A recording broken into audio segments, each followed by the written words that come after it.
RFK's VP pick, FTX fail 2.0, DeSantis versus Disney, and more. The Monica Perez Show starts now. Hey, y'all, thanks for coming. If you are listening to this on a podcast, then you're a little bit late to the party. We are broadcasting live on all of my video platforms, Rumble, rockfin.com/Monica Perez, YouTube, where if you're logged in, you can join the chat and I will chat with you at the bottom of the hour, read some of your comments, Insta, Facebook, all of that. And if you want to support me, then you can subscribe. You can share the show. I really just want to get some reach. I put a lot of effort into this, and it's really just to share some insights and get conversations started. So share the show. And if you hate the commercials like I do, you can sign up for iTunes Premium at the Monica Perez Show on iTunes. Okay. Interesting stories today. I did not necessarily grab the low-hanging fruit of the top headlines. And as a matter of fact, I'm opening with a story that I kind of thought was a throwaway. It's this story where Amazon is investing billions of dollars in the AI company Anthropic. I don't know. Oh, Anthropic, of course, because it's like philanthropic, but anthro because it's human, AI, whatever.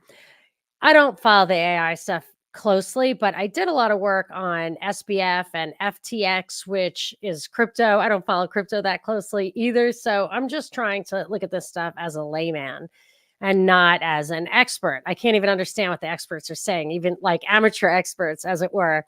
But this one caught my eye. Let me just tell you what the investment is. It's billions of dollars. Anthropic is using Amazon Web Services as its primary cloud provider for mission-critical workloads, including safety research and future foundation model development.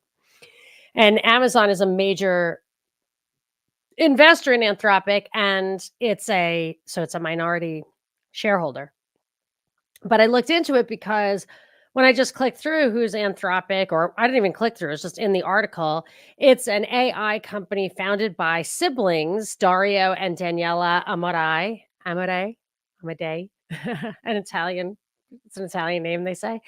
And I have to say, I know this is bad, right? But when I see the chick, like the YA for the sister or whatever, I kind of feel like the chick is there for optics, and I weight heavily like the guy's contribution. In this case, I actually think they're both potentially beards for just a massive, like mega company conglomerate. But what I wouldn't know anything about it except for it said that Anthropic's founding principle is AI with human values. And that only caught my eye because I was like, okay, I don't even think we agree on human values. Like that is how far of, what a schism in humanity that we can't even agree on fundamental human values. So I just started looking into it. Like, what do they mean by that? Oh my gosh. I opened a can of worms that I've opened before. Let me tell you about it. So the company was founded by these siblings. They worked at OpenAI, and I was like, oh, OpenAI, like I said, I don't really follow this too much, but OpenAI is, I think, the Chat GPT company. Yes, it is. So that company, listen to who the cast of characters who originally founded OpenAI, which I'm sure you've heard about Altman and Musk having a little beef about this when it went to stop being a nonprofit and no longer was there just to serve human values or whatever.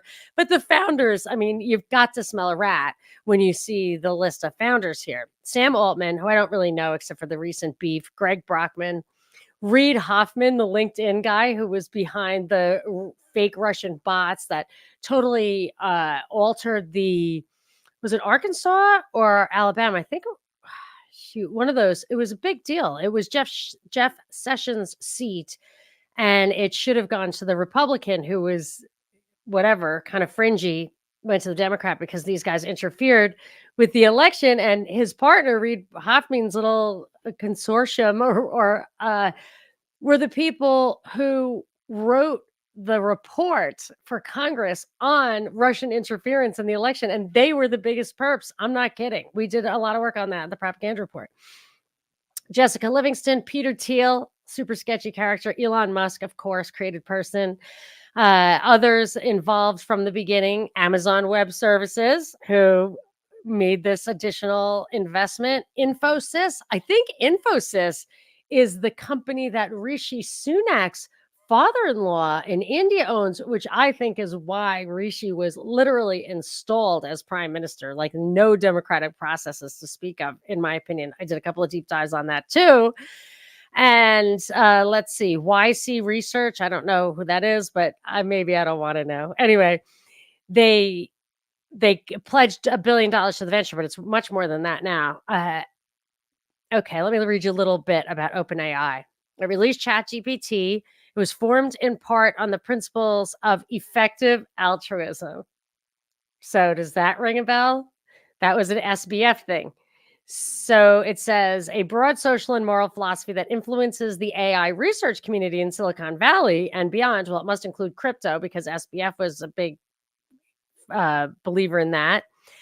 And I read somewhere else that the big splash ChatGPT made when it escaped the lab or whatever was this moral question, and that it was the big drama made people focus on the morality of AI, like, all of a sudden.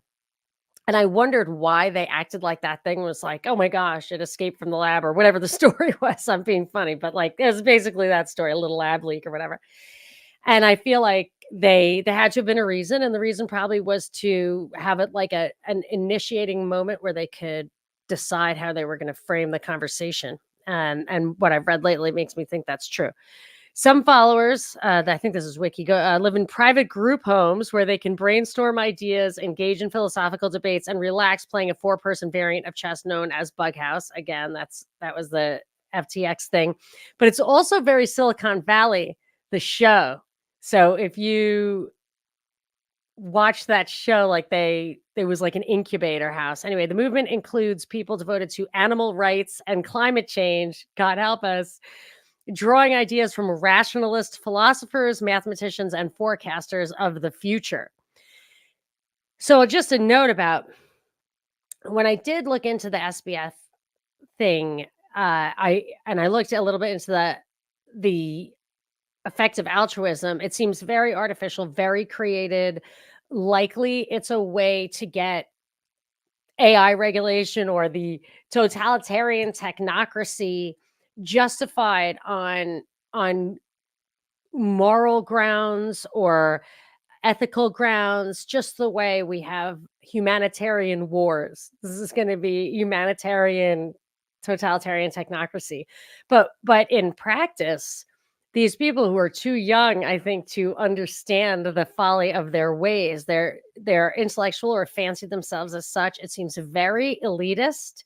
It seems very subjective. So they don't seem to have any hard and fast rules about right and wrong. It doesn't really matter so much how they make the money, how they spend the money. They don't want accountability. It feels like their subjective judgment of the means, the ends, and all of that is as far as it goes. And it actually says in one of these things that I'm reading, I think this was in the journal, there was like a little expose or an in-depth article about this in the journal. It says, supercharged by hundreds of millions of dollars in tech titan donations, effective altruists believe a headlong rush into AI could destroy mankind. Yeah, they're called and these people from, what is it called? Anthropic are supposedly modern day Robert Oppenheimers and AI doomists, I guess, because of this. They favor safety over speed. So Anthropic starts with, we are a safety company for AI development. The movement, which includes people who helped shape the generative AI boom, is insular and multifaceted, but shares a belief in doing good in the world, even if that means simply making a lot of money and giving it to worthy recipients. This subjectivism is absolutely dangerous, absolutely dangerous. And then here's the punchline is that effective altruists say they can build safer AI systems because they are willing to invest in what they call alignment, making sure employees can control the technology they create. Oh my goodness. and ensure it comports with a set of human values. So far, no AI company has said what those values should be. And I actually think when you democratize stuff like that, you make people very vulnerable to whatever the organizing force is there. So I see this as just riddled with traps. I don't know what they are. I think we'll see over time. It was a flag though to see that human values thing, and I did not think I would fall into the rabbit hole of effective altruism. And guess what? In this Anthropic, SBF was a major donor. I think he put in $500 million in the second round of financing. So it really is something that bears examination. This idea of the altruistic technocratic tyranny or tyrannical technocracy, like their SBF went down in flames. And today actually was his sentencing. I'll tell you about that in a second. Okay, so on the Anthropic website, it says they have a constitutional AI, they call it, which hilariously is shortened to CAI, not CIA, CAI. It's a framework developed to align AI systems with human values, ensure that they are helpful, harmless, and honest. Honest. CAI does this by defining a constitution for the AI that consists of a set of high-level normative principles. Normative is like shoulds that describe the desired behavior of the AI. These principles are then used to train the AI to avoid harm, respect preferences, and provide true information. I want to know what they mean by true information. It says AI companies are a piece of one big puzzle. This is on their website. It has the potential to fundamentally change how the world works. We feel that we are just one piece of this evolving puzzle. We collaborate with civil society, government, academia, nonprofits, and industry to promote safety industry-wide. This reminded me of the White House Bill of Rights of AI that we talked about on a Union of the Unwanted a couple of weeks ago, where they have like these maybe 5 principles of the Bill of Rights, and one of them is being safe and effective. Where have we heard that before? But it says AI should proactively protect you from harms, including removing itself from use. So proactively protect you from harms. That means like preemptive, kind of like, I think they call it a priori restraint when it comes to First Amendment stuff. Like we don't even want you to hear stuff that might hurt you, which is highly censorious. It says they want to protect you against irrelevant or harmful data use. Devil's in the details.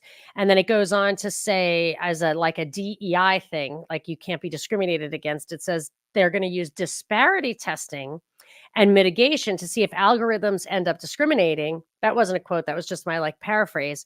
But what that means to me is if the algorithm tends to feed people stuff that may be stereotypical for their demographic, the algorithm, because disparity in, what do they call it? Like disparity in results, disparity in outcomes.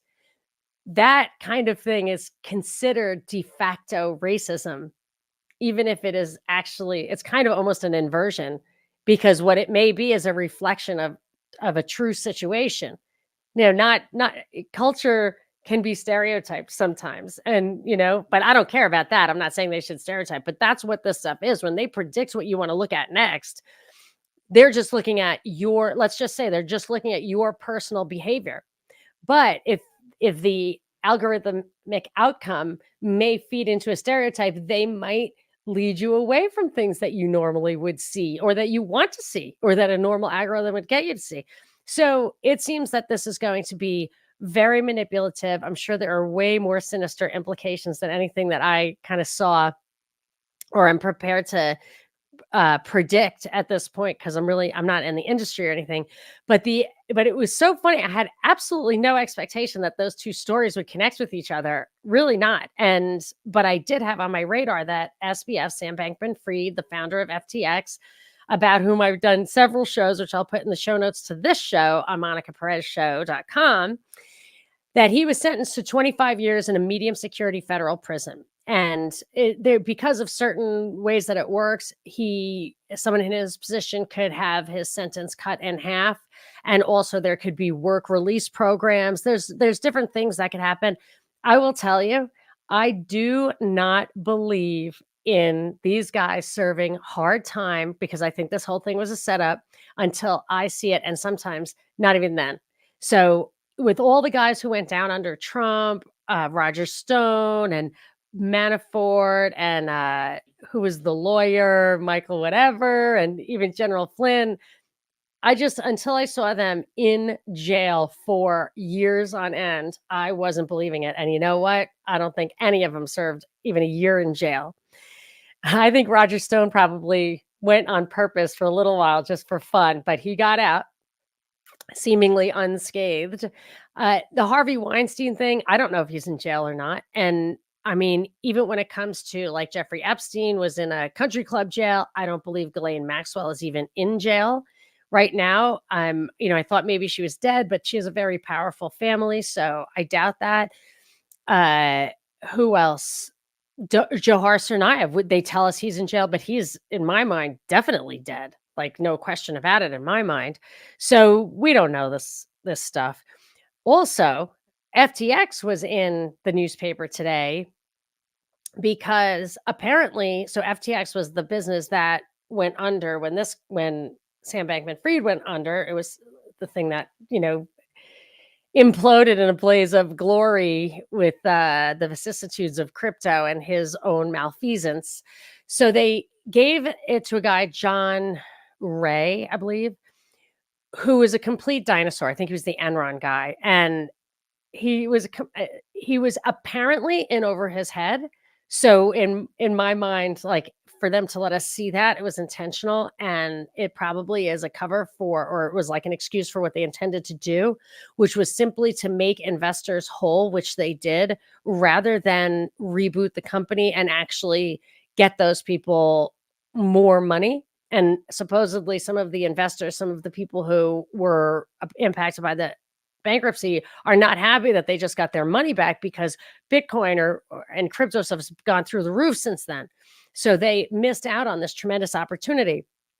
And if you read the articles, there were many, many suitors who would have merged with FTX. It had millions of users, and they said they would give them tokens to use that would compensate them for their FTX shares and all that kind of stuff. But this guy just kind of walked away. And it said like the Harmed People Association also kind of said, okay, walk away. But I don't know who made that up. And that's another thing. Like, it sounds very democratic, but whoever's controlling that group of millions of users who really don't have a say could easily collude in some subpar outcome. And then there's it also reminds me of two other situations. Conrad Black, who did go to jail, and he was, whatever his media empire was, I forget, but he was running it the right way. And they put him in jail for harming his shareholders. And in so doing, harmed his shareholders. He would not have, they would have been fined. Same thing with Martin Shkreli. And I think SBF is designed after Shkreli, who did the like healthcare stuff, but he was arrogant about it. He was like, I'm just going to charge. These are expensive drugs. We have a patent. I'm going to charge through the roof. People need it. Insurance companies will pay, something like that. And he went to jail basically for being arrogant, kind of like Martha Stewart. But by putting him in jail in the name of his harm to shareholders, whom he had not yet harmed, it visited a lot of harm upon them. So this seems like kind of the same thing. Another weird one was like, was it Bear or Lehman Brothers when it went under and dragged the stock market with it, because Hank Pearson, was that his name?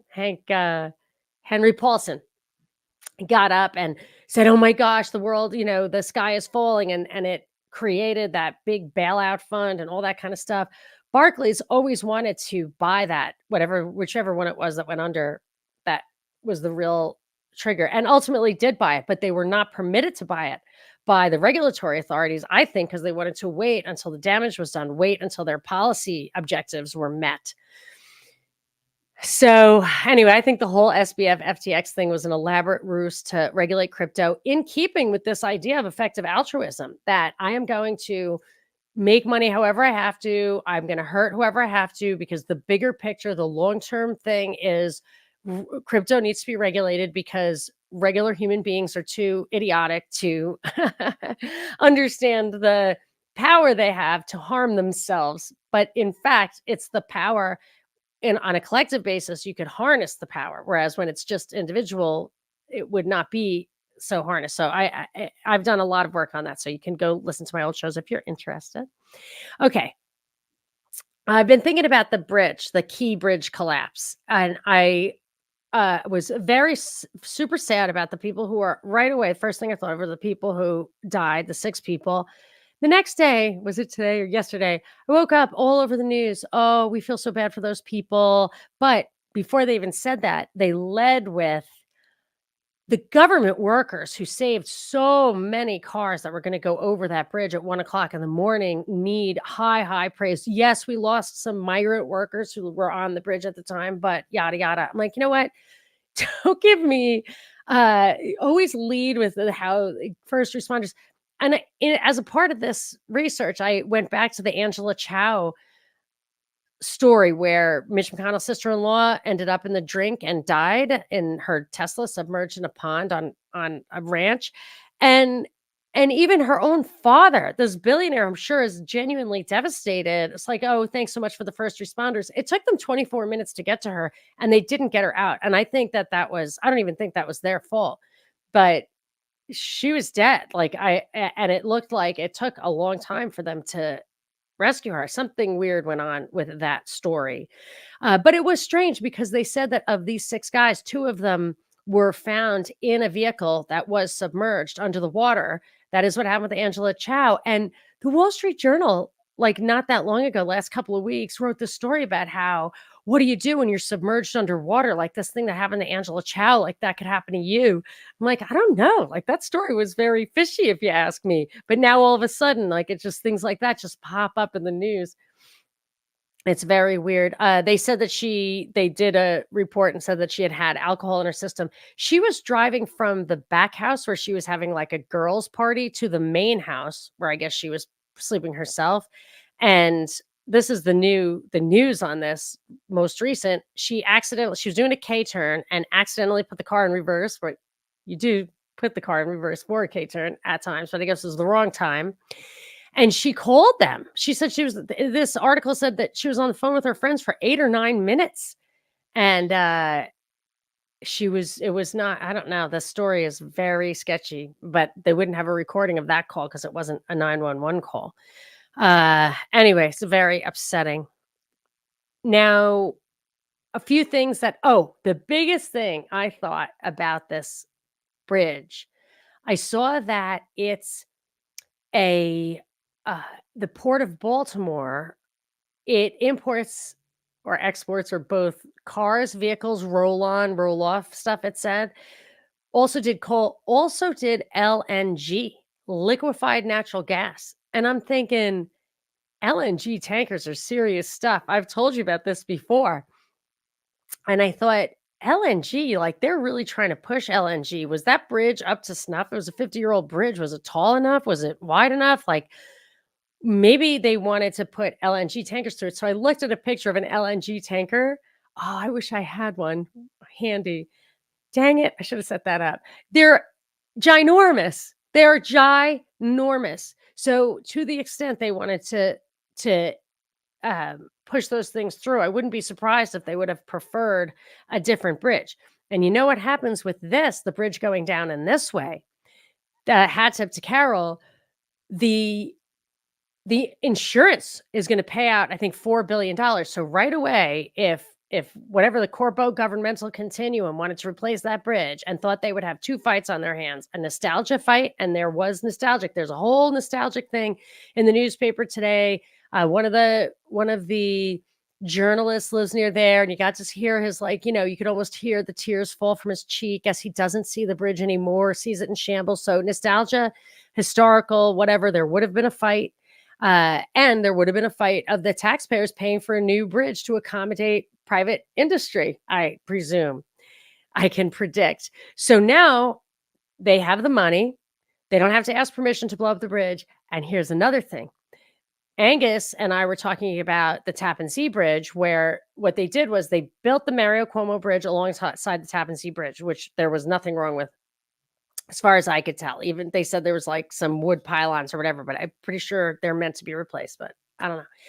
So, but they couldn't open the new bridge until they couldn't take the old bridge down until they built the new bridge. But see, now they don't have to wait. You have to wait to drive across the bridge until the bridge is built, but you don't have to wait to drive a ship through that hole. So then you have, I mean, I don't know exactly how it's going to shake out. I'm not sure this is for sure the truth. However, I can think of a lot of reasons that this thing would have been sabotaged. And in one of the articles I read, it said that the ship drifted to that pillar. But if you look at the picture, it looked like it took a hard right, if you ask me. And I mean, that's what I thought, but whatever. So those just little added thoughts I had on the bridge. Another article in the news I talked about before. I was surprised at how few details there were here. Disney versus DeSantis. So I guess a while back, a couple of years ago, Florida passed a law that DeSantis signed. It was called the Don't Say Gay, but I'm pretty sure it was basically no sex ed in elementary school of any kind, which is fine. So then Disney, under pressure, this was in the Journal, under pressure from the LGBTQ community, denounced DeSantis and that bill, act, law, whatever. So it seemed pretty clear that DeSantis retaliated. I mean, I don't think this is true. I think there was stuff going on behind the scenes, but the way the drama was playing out, the causal, the mechanism of all of this was DeSantis then said, "Oh, you want to diss me? You're in you control your own like districts. You have the special legal district that Disney World is in, and it's got its own like bond raising. It's got its own debt. It's got its own taxes. You make your own rules.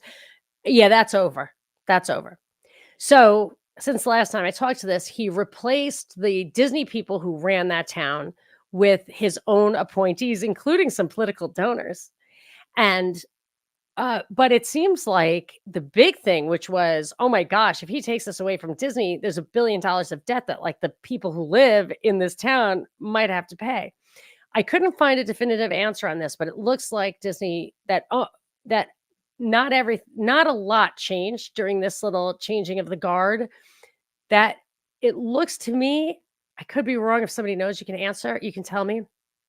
Disney will pay the bonds, but other elements of that town's limits or agreements or whatever were eliminated. And I wonder if that's where the real, like that, those little details are where it's important. But the news today was that Disney, who had been suing or had brought a case against DeSantis and company for retaliatory, political persecution in violation of Disney's First Amendment rights, which I'm not even sure I believe in limited liability corporations. And I just don't think I believe, I don't know. I guess it's too much. Our corporate personhood. I actually can see the pros and cons of it, but I'd like it a lot better if people were just responsible for their own actions. Let me see what this year's bill, was it this year? Wasn't that, this is a little bit of an old article. It renamed the district the Central Florida Tourism Oversight District, the CFTOD, and it gave the governor ability to appoint the board's members. And they were not permitted to be Disney employees. Anyway, so now that it's all settled, Disney can go ahead with their development plans. And my guess, it seems like a win-win. And my guess is it was a win-win from the very beginning. And I know people love DeSantis, and he has had some really great policies and very good outcomes during the COVID thing. But, it's like what I say about the Stones and Tavistock. Like, you won't, if Tavistock is responsible for some of the great music in the 60s because it was part of their cultural revolutionary plan, they aren't going to pick the crappy bands. They're going to pick the Rolling Stones. Like, that's going to be the good stuff. So if DeSantis is slated to be our, you know, inside job president at some point, of course, he's going to have this great track record, but it doesn't mean that he's not doing what they all do, which is facilitate the corpo governmental continuum behind the scenes. I don't know. I just, maybe not, but I feel like it was probably a win-win. All right, let's see if there are any comments. And I want to play a little game. I sometimes have here like a couple of hundred viewers live. And yet, if you go back and look at the views on YouTube, it won't show that. That's certainly not right away. And I just wonder, as Graham from Grimerica would say, what kind of fuckery is up with that? So I want to do a little experiment. I've seen before where I've had more likes than I've had views on YouTube. So if you are watching live right now on YouTube, if you could smash the like button, and I'm not doing that just to get likes. Let's see if I can get 100 likes and then you see that I only have like 60 views. I think that'll be telling. Okay. So I have more stories, but let me just see if I have any comments. So Stuart is offering, hello, Stuart. Stuart is offering Stella a happy Good Friday because Stella is in Australia. Angela, hello. My sound was breaking up. Dang. Man, I should have checked that a half an hour ago. I hope everything's okay. Sugar. Anyway, hope it's okay. Oh, anthropomorphism, Dale says, is the attribution of human traits, emotions, and intentions to non-human entities. Very good. Oh, that's sad. Okay. Yes, the new mic does sound great, but it's really the old mic. I got this new mic because it was so cute. Sorry, I got that new mic because it was so cute, but I was having some buzzing. So this one does sound great. It's true. Alabama. Yes. So Sessions was from Alabama, and that is where Reid Hoffman interfered with the Senate race. Oh, hey, Abundance Protocol. Frightening Me says the road to hell is paved with good intentions. Not that I think these people have good intentions, but that's how they conceal their plan. Exactly. And then you have the incompetence, canard, incompetence in a huge way. And sometimes it doesn't even discredit the person, because I always thought this about Bernanke. Like, even if he's proven to be a horrible disaster, he fostered the intellectual, the popular or the powerful economists paradigm, and he will always be hailed as a hero. Did he not win the Nobel Prize or something? Like, I mean, I didn't predict that exact thing, but I knew that was coming for years, that he would be a hero no matter how horrible. Because what's happening now, this inflation that you're experiencing now, in my opinion, is a function of him kicking that can from 2008, and then us having basically, a very, very slow debt collapse until they trumped up COVID and instituted a policy that just filled that debt hole up. And now we have the inflation. I blame on him.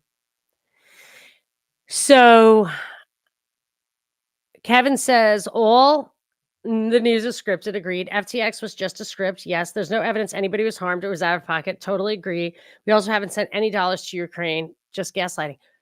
We haven't sent any dollars to you. Are you saying that the $60 billion, like in the first round, did not go? Or was it just like old crappy ammo, or what? Stella says, I wouldn't disagree. There's never any way of proving any of it unless as an eyewitness. And you know what, Stella?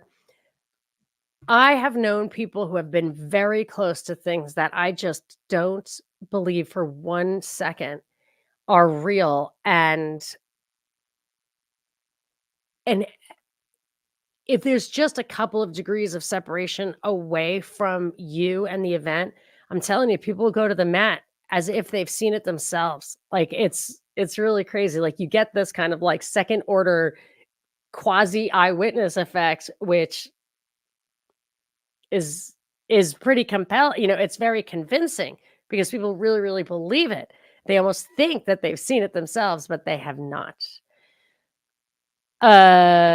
The bridge, Jack says the bridge was racist, according to Booty Gitch, so it had to go, but I don't know who that is, so I cannot comment. Oh, Francis got key because it was a foundational thing. I don't know his backstory. Sometimes a song is just a song, although probably drove plenty of people to buy into official narratives. Yes, the George Floyd Equity Bridge. That would be a great idea. Okay. Kevin says the Mouse versus DeSantis was just gaslighting for the DEI trans stuff, anti-family script worked through, lots got angry. But it was more than that. I think my guess is that in a real money way, Disney benefited. Hold on. Okay, getting dirty there, Stella. I can't just throw these things up there if you're going to have dirty words. Thanks, Frightening. I always smash the like button for your show. Thanks, guys. I'm not even looking at I'm so bad. But yeah, smash the like button. Smash it. And hit the little bell. Because this is a live show. So if the little bell goes off, you'll know that it's a live show. Oh my gosh, I love Carl Hyacin. And I don't think I've seen Tim Rat. I saw all of the ones like Skin Tight. I read all those. He writes children's books. I have a couple of those. Flush, I think, was one of them. His brother was a journalist who was killed in a mass shooting in Philadelphia that did not get much fanfare. I have absolutely no idea what the story was there. And Carl Hyacin himself is quite liberal, but his fun. He has that homeless guy who eats roadkill, who has like the most perfect teeth ever, and it ends up like he used to be the mayor or something. That's just such a great character. All right, speaking of Disney, Team Rat by Carl Hyacin. Yeah, it's all takes place in Florida. Is a worthy read, very funny and rather damning too, for what it's worth. I did like Carl Hyacin. Oh, the sound's okay. All right, great.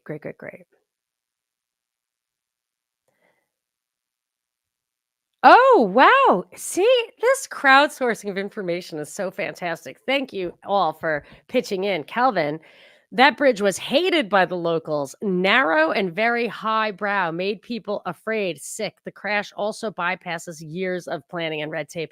I'm telling you, though, it was in here. I want to see what day is today that we had the bridge story. I just want to give you the name of the author because of the story in the Wall Street Journal about the bridge. Snap. Was it in yesterday? I don't have yesterday's newspaper next to me. Oh, by the way, a newspaper is actually, let me see if I have a front page for you. It is actually $5.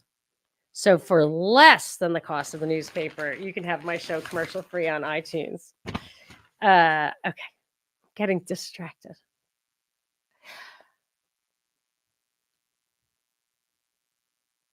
Oh, very good. Very good point, Angela. It's impossible to predict the future 100 years, let alone thousands of years into the future. That's how you know effective altruism is BS. It absolutely is. And that's just the kind of altruism that I absolutely refuse to see the Oppenheimer thing. I absolutely refuse to see that movie. I won't even give it the time of day. I won't even read the blurb, but I assume he was made into a hero or presented as like a deeply ethically conflicted yada, yada, yada. I think not only did he make the bomb, I think he gave it to the Russians, not because he was a communist, but because it was essential for the defense industrial complex to continue to grow without a hot war. So it's all awful, but they will, even if the greatest human tragedy in history was meted out by your hands, you can still be a hero if your heart was in the right place, even if a super smart guy's brain was in the wrong place. Anyway. Oh, Pete Buttigieg came out and said the bridge was racist. Really? Oy vey. Yes, did you like that? The $5? Hey, man, isn't it worth having someone else read the newspaper? I hate reading the news. I never read the news. It was a serious weakness in my investment banking because I didn't want to read the news. Even when I was at WSB, I only had the show on the weekend, so it's like, I'm not reading the news. People would call and ask, "What do you think about this?" And I'd be like, read the news? No, seriously, don't tell anybody, but it was like a serious problem. Yes, you cannot wrap fish in my show. I'm very sorry to say that, but you can wrap fish in somebody else's show and go with that. Or do you guys have a pink newspaper? Wasn't the FT the fish wrapping newspaper? Uh, oh, wow. Wow. My videos now. Oppenheimer was portrayed as a genius hero victim because of the communist investigation. Wow. Wowie, wow, wow. Oh my gosh. Whew. Whew. Okay. What's this? Angela, your thoughts on the bridge make a lot of sense, Monica. Thank you, Angela. LNG is making a lot of money for these companies, especially since the Nord Stream 2 mysteriously blew up. Absolutely. It's insane that Europe would get American LNG when they could have gas pipelines going up through Syria or whatever and across Ukraine. That's what I think. But I actually, maybe my thinking is outdated on this, but in the beginning, I thought that's why those were the two hotspots because those were the two routes for gas pipelines up into Europe. For sure. All right. Okay, I do have a couple of more. I have a couple of more stories, and Stella, stick around because I have a little something for you too. Let's see what we got here. Okay. Oh, the RFK VP pick, Nicole Shanahan, who was Sergey Brin, the founder of Google's wife. I was like, Sergey Brin's wife founded 23andMe. I'm like, this RFK Jr. has jumped the shark. He did jump the shark with this chick, but she was the second wife. The first wife was Anne Wojcicki. She it says in her wiki page, grew up on Stanford campus. Her sister was the CEO of YouTube, which is no surprise since Sergey Brin is the face of Google. And she's involved in the Giving Pledge, which is where all the billionaires pool their money to control the world forever, et cetera, et cetera. Shanahan, I mean, she's not that interesting. It's not my type of politics anyway. She's 38. She runs a foundation focused on reproductive rights, criminal justice, and the environment. Kennedy said Shanahan matched the list of attributes he was looking for in a running mate as someone who has worked to increase access to healthy, pesticide-free food, has an understanding of tech and AI, and is athletic. I mean, did he find her on Tinder? Like, what are you talking about? She's athletic. Maybe Trump will have to get Noam because she's got those guns. Maybe this is just a race to the most cut female VP. Anyway, he praised their shared skepticism of government agencies and support for more aggressive border security and legal immigration. More aggressive legal immigration?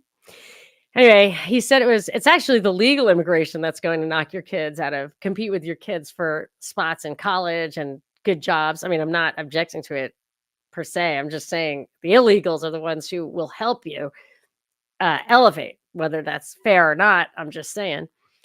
He said it was important to him to have a running mate and like not the insane psyop immigration that's happening now or that's killing people or whatever. They're deliberately bringing in dangerous characters. I'm just talking about back in the day where people would sneak over to pick your grapes or clean your house. Although I think the grape pickers were allowed because Big Ag gets to not have minimum wage or whatever. Okay. He said it was important to have a running mate who was young and could appeal to pessimistic young voters. She was a political novice and was thrust into the spotlight over her public split with Brin amid a brief alleged affair with Musk that both of them eventually denied.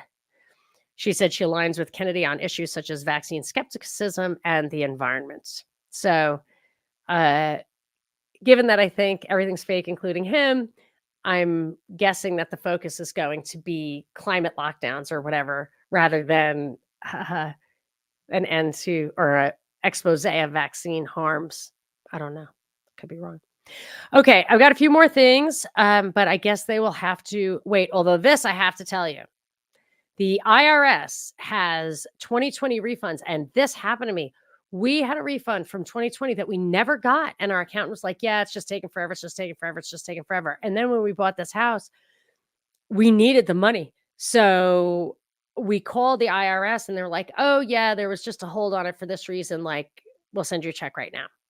So if you have one of those refunds, like 1,000,000 people are supposed to have those refunds, they're expiring. Can you imagine refunds expire? Not only to file, but to claim them expire? Someone very close to me has been fighting their own tax debt for decades. It is not expiring, but the claims to the refunds are. So if you or someone you know might have a claim, do not wait any longer. Make sure that you get that money back, or at least file for it. Anyway, I could go on and on, but I am not. I'm going to go to a clip. Okay, so what this is unusual. I'm going to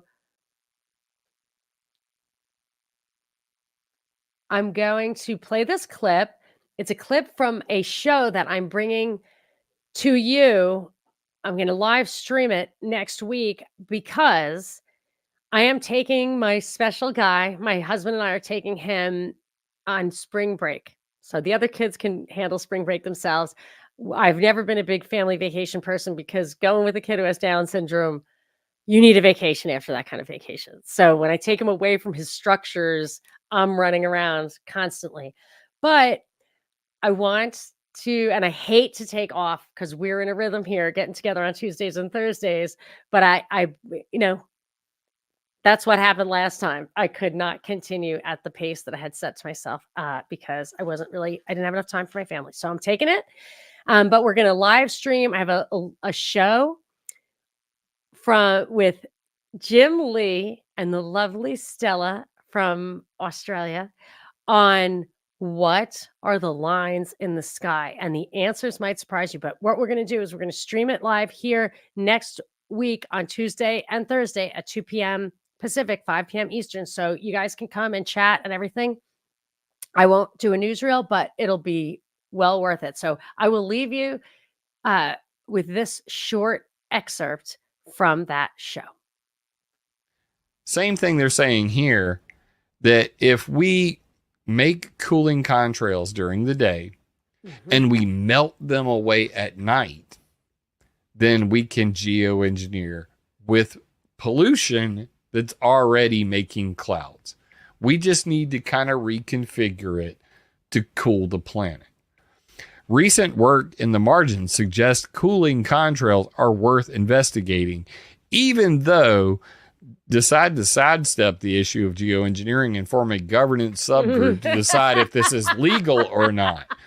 But it's worth investigating. Sidestep that issue. Yeah, so 2010, Ulrich Schumann, 2017, Rangasai Halthori, 2023 for this one. Yeah, they've been talking about this for 13 years now. Is it going on yet? I don't know. What I do know is they have a clear plan to do it. And if you combine that with this, longviewer.com, go to the weather modification history timeline. And this is just kind of the punch in the face right here.